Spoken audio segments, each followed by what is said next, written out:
Observe the flight of an arrow. Sometimes it flies with such violent speed that it passes straight through the target, leaving a clean hole without a single drop of blood catching on the wood. I'm a bong.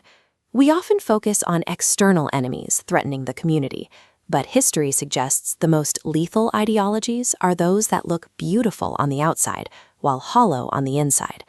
This brings us to a group known as the Khawarij. Their name comes from the Arabic root kharaja, meaning to go out or to rebel. To an outsider, the Khawarij looked like the ultimate worshippers. They prayed and they fasted with a level of intensity that would make a regular believer feel ashamed. Yet their focus was entirely on the mechanics of the ritual, missing the actual substance of the faith.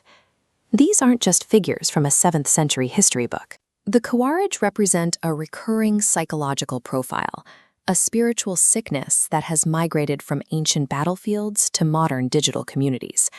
The blueprint for this mindset began with a man named Dhul Quwaisra, who once dared to tell the Prophet Muhammad to be just.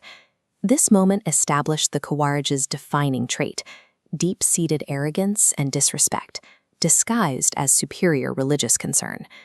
The Prophet warned that a group would emerge who would recite the Quran, but the words would not pass beyond their throats. In Islamic theology, this indicates a disconnect between outward performance and inward spiritual realization, known as Ihsan. The text stops at the throat.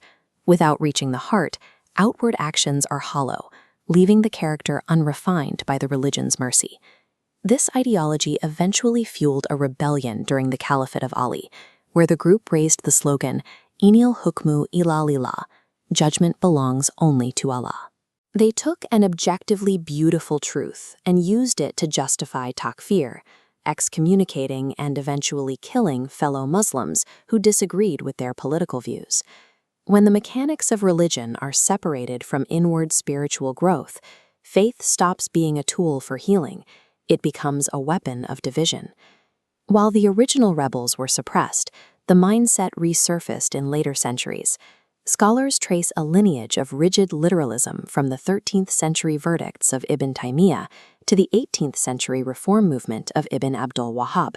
This historical trajectory eventually provided the framework for modern Salafi jihadism. This rigid interpretation was institutionalized and exported globally, often replacing local, spiritually focused traditions with a strict legalistic framework. This mindset eventually manifests as armed groups fighting their own neighbors, convinced they are the only ones purifying the religion. The final result of this takfir mindset is the literal destruction of Muslim societies, with militants justifying ruin through a claim to absolute purity. Today, that same extremist psychology has found a new home in digital spaces, driven by keyboard warriors who act as Neo-Khawarij. We see it in the Batak Dalal culture, where individuals copy-paste religious texts to win arguments and assert superiority.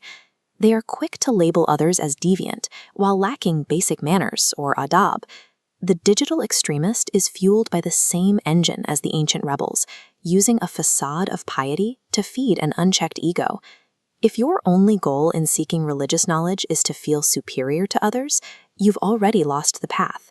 True Islamic scholarship is inherited through humility and patience. A keyboard warrior trying to win a debate is the opposite of that tradition. Ask yourself, is your practice of religion making you love people more, or is it making you hate them more? It's time to step away from the digital battlegrounds. Go back to the mosque. Focus on the quiet, internal work of purifying your own heart. Inshallah, memang ada dalam darah daging kita mendatu. Be kind to each other. See you soon.